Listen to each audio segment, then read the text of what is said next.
Nancy DeMoss Wolgemuth lembra você. Sua língua é um espelho para o seu coração. Então, se eu tenho um coração crítico, que tipo de palavras vão sair? Palavras críticas. Quando eu falo palavras zangadas, o que isso diz sobre o meu coração? Significa que eu tenho um coração zangado. Este é o Aviva Nossos Corações, com Nancy DeMoss Wolgemuth, coautora de Mulher, Sua Verdadeira Feminilidade e Design Divino, na voz de Renata Santos. Estamos voltando à série que Nancy começou ontem, chamada O Poder das Palavras.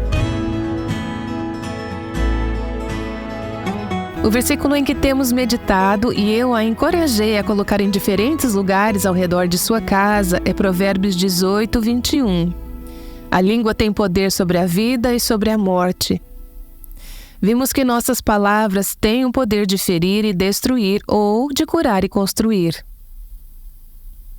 Se estivéssemos o tempo todo falando um desses tipos de palavras, seria fácil entender. O problema é que muitas vezes da mesma boca saem palavras que curam e palavras que destroem e ferem. Razão pela qual precisamos do Espírito de Deus para encher nossos corações com a sua palavra e seus caminhos, para que as palavras que falamos não sejam palavras tolas, ferinas ou mortais. Um dos temas que fica evidente no livro de Provérbios é a conexão de nossas palavras com o nosso coração.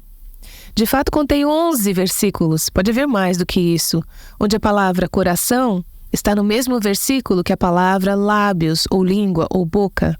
A conexão é feita repetidamente.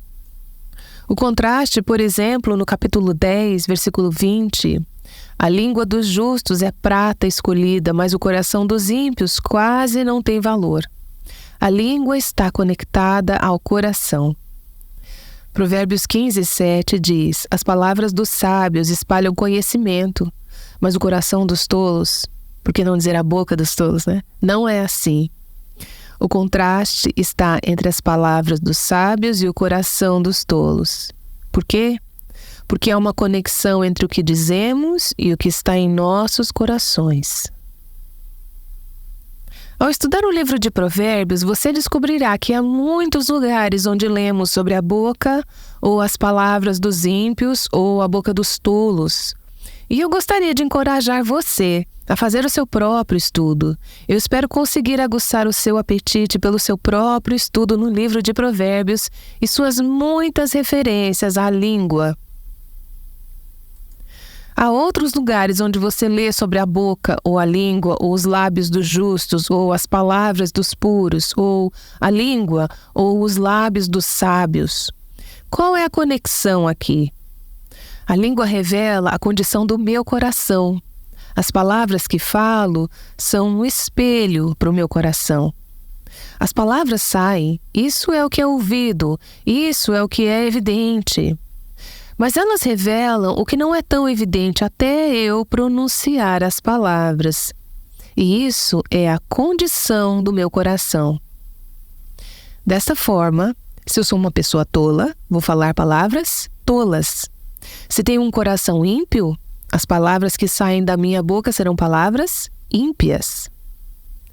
Centenas de anos atrás, Francis de Sales disse o seguinte: nossas palavras são um índice fiel do estado de nossas almas. Então você quer saber o que está no seu coração? Jesus disse: da abundância ou do transbordamento do coração, a boca fala. Então, se eu tenho um coração crítico, que tipo de palavras vão sair? Palavras críticas. Se tenho um coração maldoso, que tipo de palavras sairão da minha boca? Palavras maldosas, palavras cruéis. Se eu tenho um coração orgulhoso, vou falar palavras arrogantes. Se eu tenho um coração sem amor, vou falar palavras não amáveis. Um coração egocêntrico falará palavras egoístas. E quando falo palavras raivosas, o que isso diz sobre o meu coração? Significa que eu tenho um coração irado. Se eu falar palavras profanas, o que isso te diz sobre o meu coração? É profano. Palavras impacientes saem de um coração e impaciente. Palavras de reclamação saem de um coração descontente. Um coração egoísta vai falar sobre o quê? Sobre si mesmo. Eu me lembro do meu pai nos dizer, enquanto crescíamos, que uma das coisas mais importantes na conversa é não falar de si mesmo. Ele dizia, as pessoas querem falar de si mesmas, então faça perguntas que as façam falar. Ao pensar nas pessoas que você conhece, que tem muitos amigos, pessoas que os outros querem estar perto, uma das coisas que você notará é que elas se importam com os outros, elas fazem perguntas sobre os outros, elas não estão sempre falando de si mesmas. Um líder cristão que eu conheço me veio à mente. Eu ouvi recentemente e algo ficou muito evidente para mim. Eu falei com ele algumas vezes ao longo dos anos e algo que ficou muito evidente nesse homem, que é o líder de um ministério, uma das coisas que eu tanto aprecio nele é que, sempre que eu vejo, ele não fica só falando como ele está indo ou como o seu ministério está indo. Ele pergunta como você está. Ele pergunta sobre história, seus amigos e sua vida. Este é um homem cujas palavras revelam que ele tem um coração que não é egoísta. Como resultado, ele é um incentivador. Você quer estar perto dele porque há bênção e um transbordamento que vem desse coração. Vimos que um coração ímpio vai produzir palavras ímpias. Por outro lado, se temos um coração puro, um coração justo, o transbordamento serão palavras puras e justas. Então, se eu tenho um coração amoroso, que tipo de palavras eu vou falar? Palavras amorosas. Se eu tenho um coração gentil, vou falar palavras gentis. Se o meu coração não é egoísta, como vi naquele líder cristão, vou falar palavras centradas nos outros. Se eu tenho um coração humilde, não vou dizer coisas arrogantes, vou dizer coisas humildes. Não vou dizer coisas que chamem a atenção para mim, ou para minhas realizações, ou para coisas que eu fiz. Se eu tenho um coração humilde, vou exaltar os outros. Terei a atitude de João Batista, que disse de Jesus, é necessário que ele cresça e eu diminua. De onde vêm essas palavras? De um coração humilde.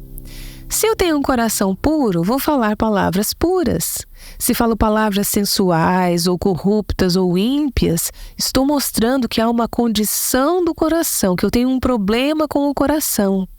Meu coração está corrompido, e é por isso que falo palavras corrompidas. Provérbios fala de uma mulher graciosa. Se tenho um coração gracioso, vou falar palavras graciosas. Penso em algumas mulheres que conheço que são extremamente graciosas. Quando abrem a boca para falar, são incentivadoras. Algumas de vocês nesta sala são assim. Eu as escuto e penso, gostaria de ser assim também. Eu não sou.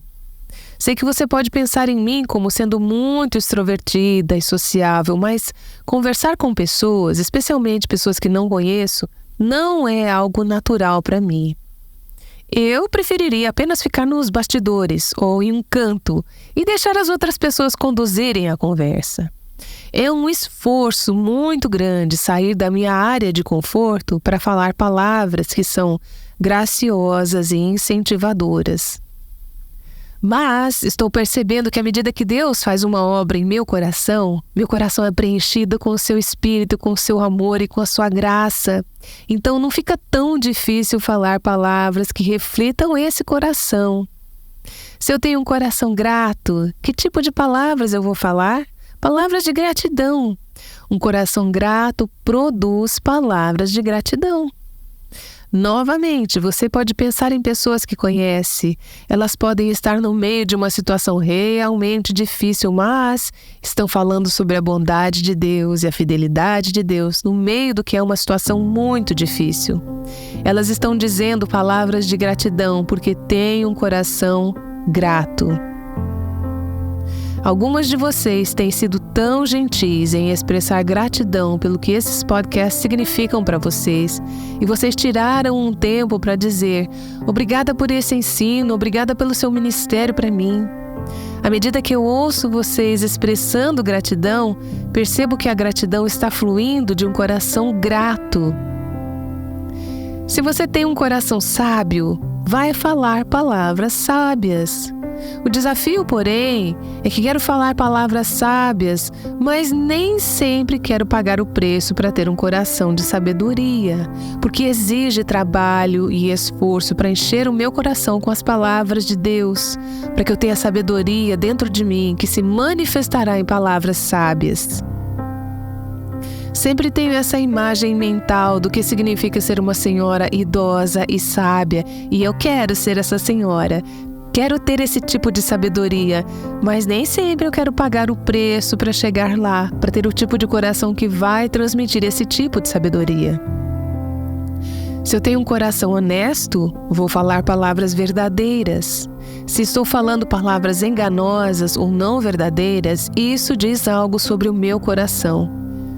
Se tenho um coração para Deus, um coração voltado para as coisas espirituais, não será difícil para mim, no curso da conversa cotidiana, falar sobre assuntos espirituais, porque da abundância do coração, a boca fala. Conheço algumas pessoas que estão na igreja há muito tempo.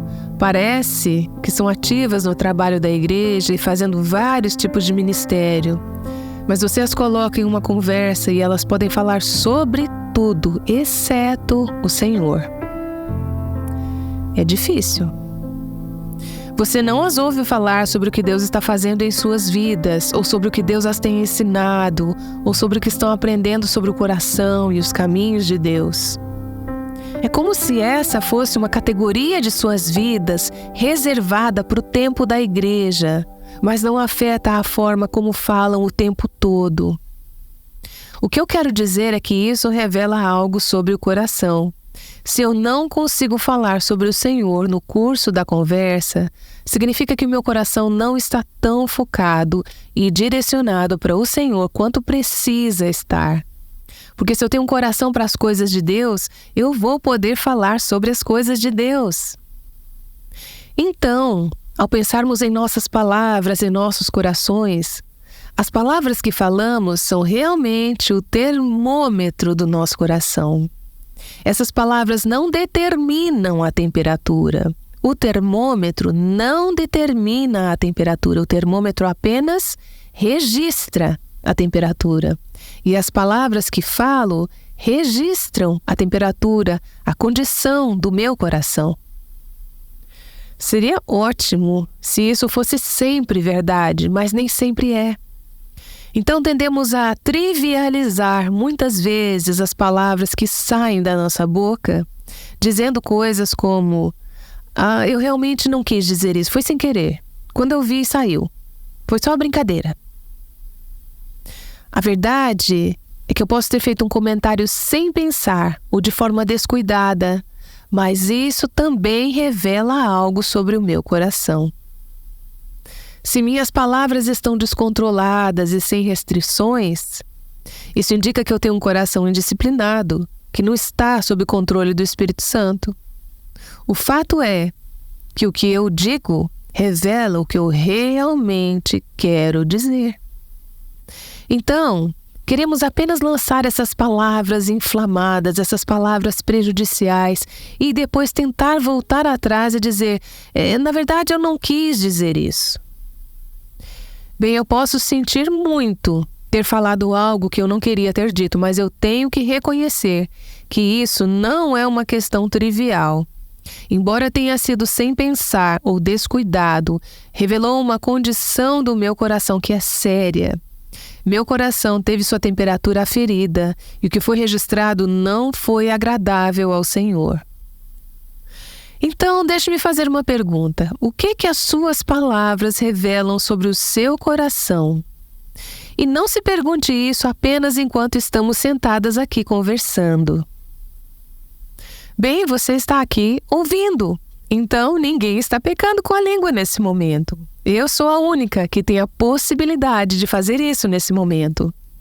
Mas, quando você voltar para casa, ou quando retornar ao seu local de trabalho, ou quando falar ao telefone, ou a conversa que terá depois que essa sessão terminar, se alguém tiver coragem de continuar a conversa depois de falarmos sobre a língua, pergunte-se: o que minhas palavras revelam sobre a condição do meu coração? Todas nós temos momentos em que lamentamos muito o que dissemos. Alguém estava compartilhando comigo hoje e lamentou muito sobre quando ela era uma jovem mãe, em momentos de raiva, as coisas que ela disse à sua filha. Agora sua filha está crescida e ela ainda está colhendo as consequências em relacionamento com a sua filha por causa das coisas que disse quando ela era uma jovem mãe. Ela lamenta essas coisas. Ela gostaria de voltar atrás e pegar aquelas palavras de volta e refazer aquelas conversas. Não tem como voltar atrás.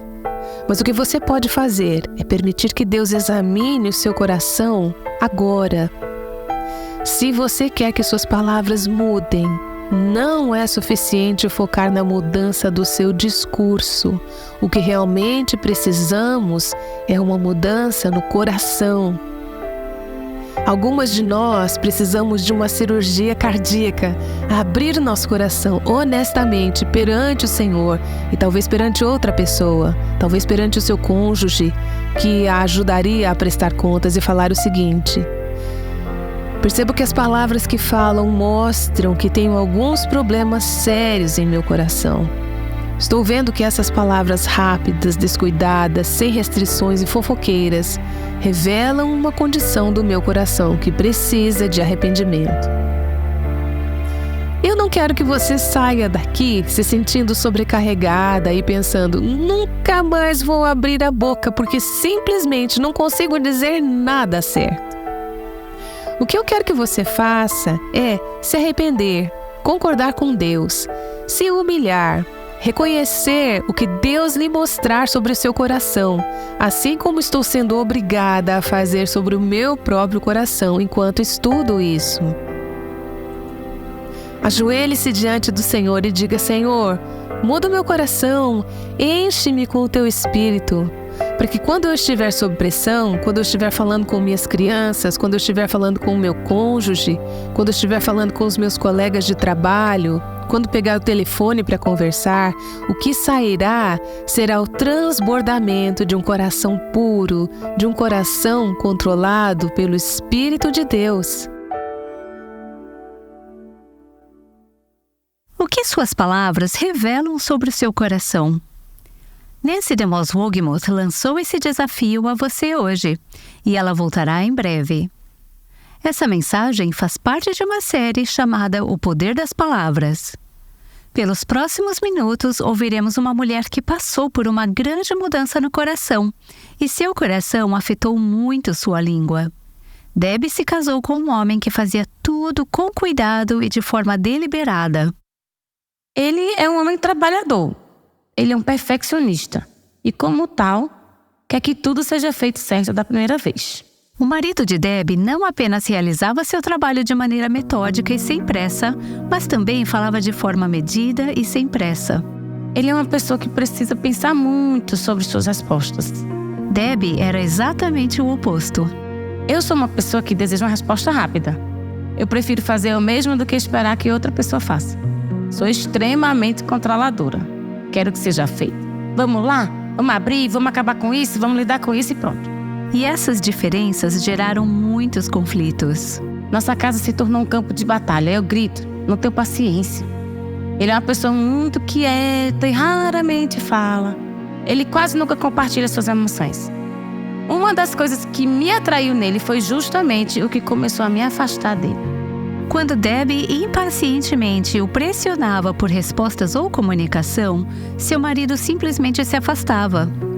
Uma vez que ele abordava as coisas lentamente e de forma cuidadosa, Debbie decidiu assumir tudo por conta própria. Eu assumia tudo o que precisava ser feito. Eu simplesmente lidava com tudo sem incomodá-lo. Como resultado, isso apenas nos afastou cada vez mais. Chegamos a um ponto em que eu disse: você faça o que quiser, e eu e as crianças faremos o que precisamos fazer. Então, na verdade, começamos a viver vidas separadas. Ele percebeu que eu cuidaria das coisas em casa. Então ele fazia coisas para outras pessoas. Ele começou a ser muito bom em ajudar qualquer pessoa que quisesse ser ajudada, exceto aquelas pessoas que moravam em sua própria casa. Ele era necessário para essas outras pessoas e não se sentia necessário em casa. Estávamos casados há 19 anos, quando eu pedi a ele para sair de casa. Depois que Debbie pediu ao marido que saísse de casa, ela continuou a orar para que ele mudasse. Em sua mente, o problema era todo dele. Porque eu estava fazendo as coisas certas. Eu estava orando, eu estava levando as crianças para a igreja, eu estava fazendo o que tinha que ser feito. Eu estava orando para que Deus o tornasse correto, e que Deus cuidasse dele, e que Deus o mudasse, e que Deus mudasse o coração dele, e que Deus mudasse o emprego dele, e que Deus fizesse isso, que Deus fizesse aquilo, mas hello, não era apenas ele. Eu precisava de muita correção. Levou cerca de 1 ano para que Debbie fosse convencida disso, e sua oração começou a mudar. Não é ele que precisava de conserto, mas sim eu. E tinha que entender que tinha que esperar o tempo do Senhor. E isso não era fácil para mim. À medida que a convicção crescia no coração de Debbie, ela confessou sua atitude aos filhos. A mamãe estava errada. Pedi ao pai de vocês que saísse de casa e eu estava errada. Agora temos que orar para que o Senhor conserte essa situação, porque eu não tenho como. E então, Debbie marcou um encontro com seu marido em um restaurante. E eu disse: Deus realmente tem trabalhado comigo nos últimos dias. Eu acabei de entender que eu estava errada. Estava orando para que Deus mudasse você e o consertasse. E Ele precisava me mudar e me consertar. Nós te amamos, queremos você em casa e quero que o nosso casamento dê certo. Acredito que Deus quer que o nosso casamento dê certo. Por 20 anos, Debbie teve o hábito de pressionar seu marido para tomar decisões. Mas essa conversa terminou de forma diferente. Uma das decisões mais difíceis que já tomei foi levantar e sair daquele restaurante sem uma resposta e deixar que ele pensasse sobre isso. Enquanto isso, uma amiga da igreja contou a Debbie sobre um desafio de 30 dias. Nancy DeMoss Wogemuth ofereceu esse desafio muitas vezes, e é o mesmo desafio que você experimentará ao obter uma cópia do livreto Desafio de 30 Dias Encorajamento ao Marido. Por 1 mês, não diga nada negativo sobre seu marido, para seu marido ou para alguém sobre seu marido. E a cada dia durante esse tempo, faça algo para encorajá-lo. Dia 1. Você já agradeceu ao seu marido por tê-la escolhido acima de todas as outras mulheres? Depois de ler isso, Debbie enviou uma mensagem de texto para o marido. E eu não sei se eu já te disse. Tenho certeza que não. Mas quero te agradecer por ter me escolhido todos esses anos atrás. Embora muitas circunstâncias em seu casamento possam ter mudado, comunique ao seu marido que você está feliz por Deus tê-los unido. E espero que você me escolha de novo. Eu te amo. E isso é tudo que eu disse. Naquela noite, seu marido voltou para casa, depois de ter ficado fora por 1 ano. Então, o primeiro dia do desafio foi também o primeiro dia de um novo começo em seu casamento. Passei pelos 30 dias e cada dia foi uma verdadeira bênção. Isso não apenas o encorajou, mas me lembrou das coisas que eu amava nele desde o início. Seguir as sugestões de 30 dias de encorajamento ao marido teve um grande efeito em Debbie, mas também teve um grande efeito em seu marido. Esse homem que não passava muito tempo conversando se abriu. Isso o fez sentir amado, respeitado e necessário. E ele respondeu a isso. Ele não sentia mais que seria atacado por tudo que saía da sua boca. Debbie ficou surpresa ao ouvir seu marido fazer uma declaração durante o aconselhamento. Desde que ele voltou, tenho sido muito encorajadora. Quando uma pessoa encoraja seu marido, é mais fácil para ele responder de maneira amorosa e gentil, retribuindo o encorajamento. O desafio de 30 dias para mim se tornou um hábito. Eu simplesmente não consigo colocar em palavras o que isso significou para nós dois. Assim como Debbie, espero que você experimente o poder do encorajamento e aprenda a deixar o Senhor controlar sua língua. Por isso, queremos oferecer a você um estudo devocional de 4 semanas chamado O Poder das Palavras, que você pode fazer junto com um grupo de amigas para mergulhar mais nesse assunto. Ao fazer uma doação de qualquer valor ao Aviva Nossos Corações essa semana, enviaremos esse desafio por e-mail a você como forma de agradecimento.